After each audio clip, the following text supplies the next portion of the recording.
You ever wake up thinking your biggest problem today is going to be a stubborn trout net, or maybe the coffee running low, and instead you find a 3-page letter from an HOA you never asked for, stuck right in your gate like an eviction notice from the universe itself? Yeah, that was the day I realized surviving a bear in the smokehouse might actually be easier than surviving a pack of entitled neighbors in beige Teslas. So let me back up a second. Name's Sam Hudson.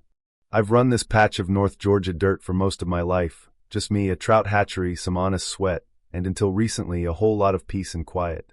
The land's been in my family for 3 generations, 80 acres, spring-fed pond, enough room to stretch your legs without hearing anybody else's business. My wife, God rest her, always said the only thing that ever really owned this place was the land itself. I thought she was right, until High Ridge Waters HOA showed up and decided, hell, maybe they owned it too. It was mid-morning, sun not quite burning off the mist, when I found that envelope cream-colored and embossed, High Ridge Waters HOA. My name looked like it had been typed by someone who thought I was just another tenant. I cracked it open, expecting maybe a mistake, maybe a welcome to the neighborhood flyer, but nope. This thing had demands. Remove your private property signs. Build us a gravel path to the pond. Put in 3 benches, a floating dock, and oh, stop using any chemicals or fertilizers that might mess up the shared ecosystem. I just about snorted coffee out my nose. Shared ecosystem, my ass.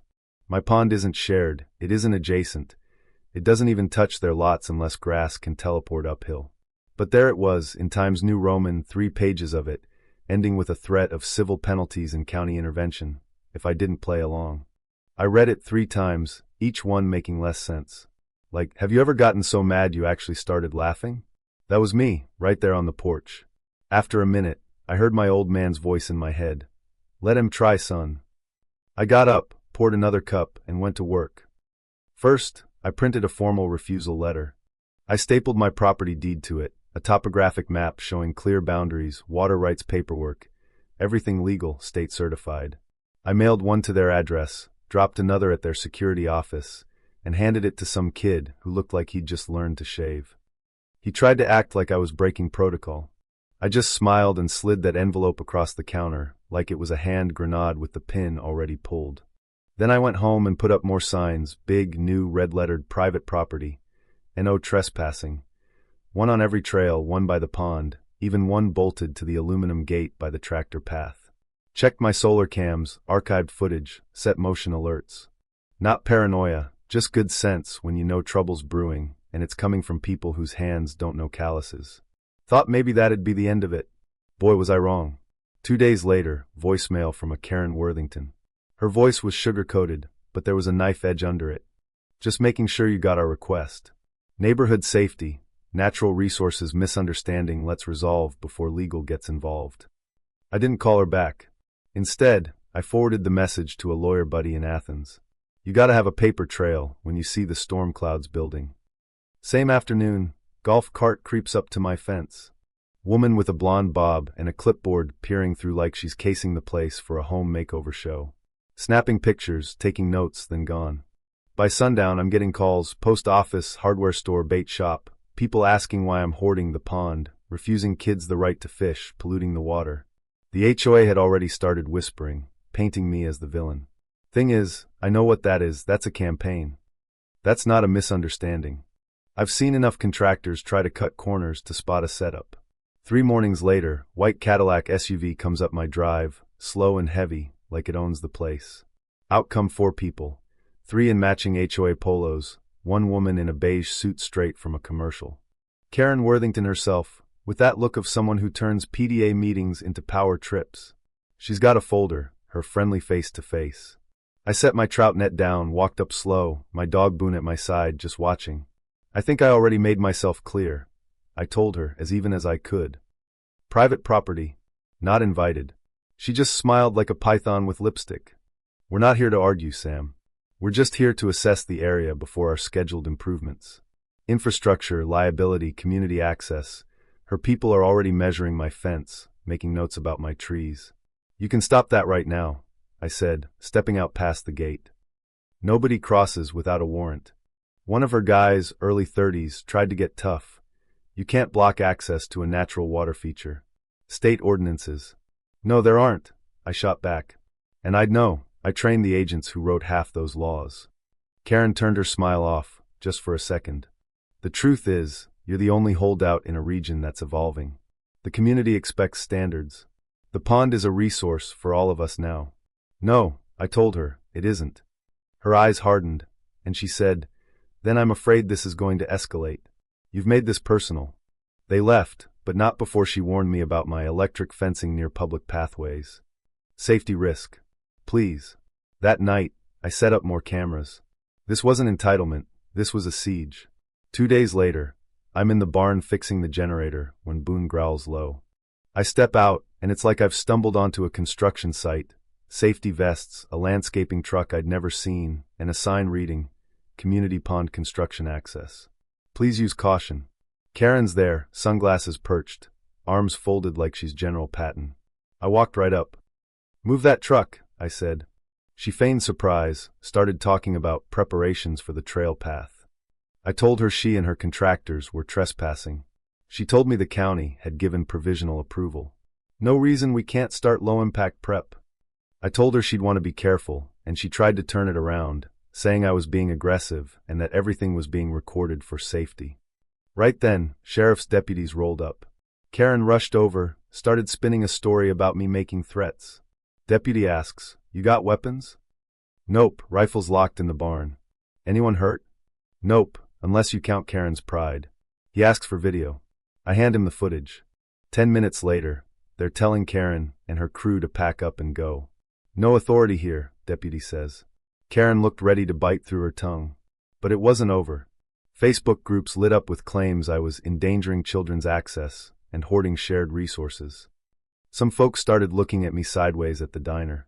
I went straight to the county land office, folder thick enough to choke a horse, every deed, map, survey, my dad's old notes, the works. The clerk, Jim, brings in a land use coordinator named Lisa. She shows me a map the HOA submitted, my pond shaded green, a dotted trail marked Phase 2 running right across my land. Where'd you get this? I asked. Submitted by the HOA's design consultant. What's this provisional easement? It says here, granted by the prior owner.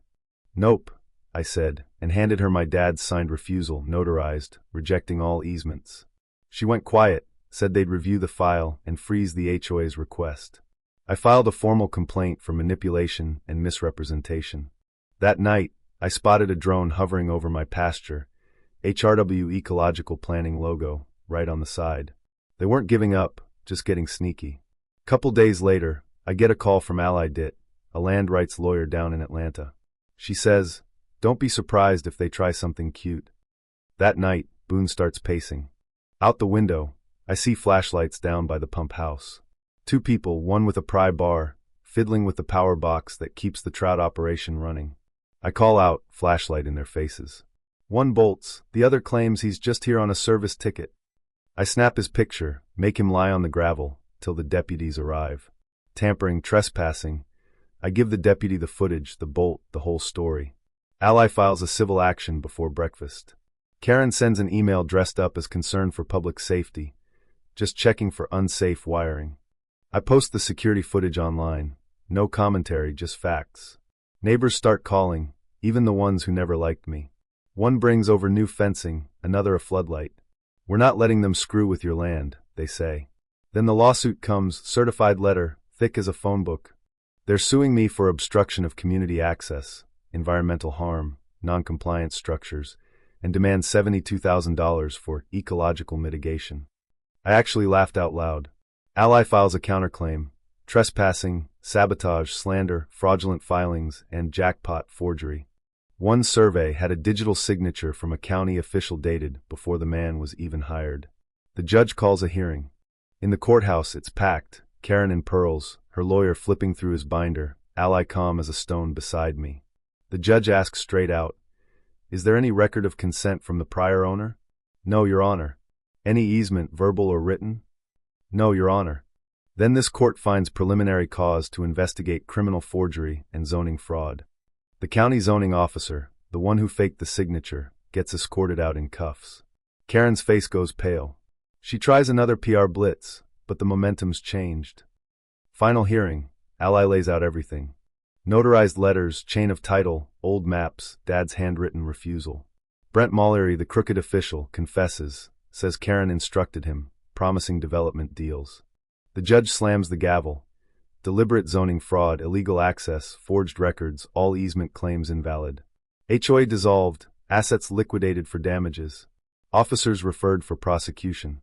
Karen tries to shout, but they cuff her right there. Ally whispers, "We'll file for damages tomorrow." I just sit still, heart thumping. Out in the hallway, reporters swarm, but I only say, land is land. Lies don't move boundaries.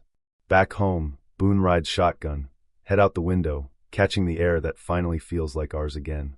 The pond is quiet, the air smells like cedar and clean water, and the HOA signs come down one by one. Karen's little empire? Exposed for embezzlement, ghost contracts, personal legal fees paid with community money. She loses her house, her Lexus, everything. Residents apologize, some even bring cookies or a handshake, saying, "We just didn't know."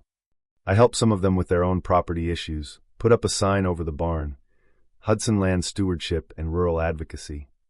People send Trout jerky, letters, even a bottle of moonshine. The story spreads, legal blogs, conferences, even a documentary. But honestly, I didn't fight to be a hero.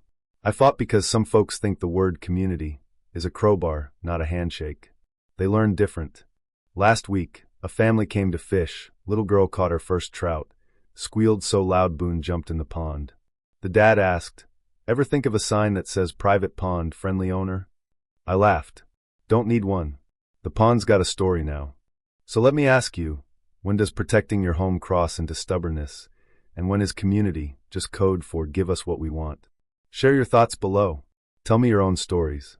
Because sometimes the line between right and wrong is as clear as a pond on a cold morning, and sometimes you gotta fight to keep it that way.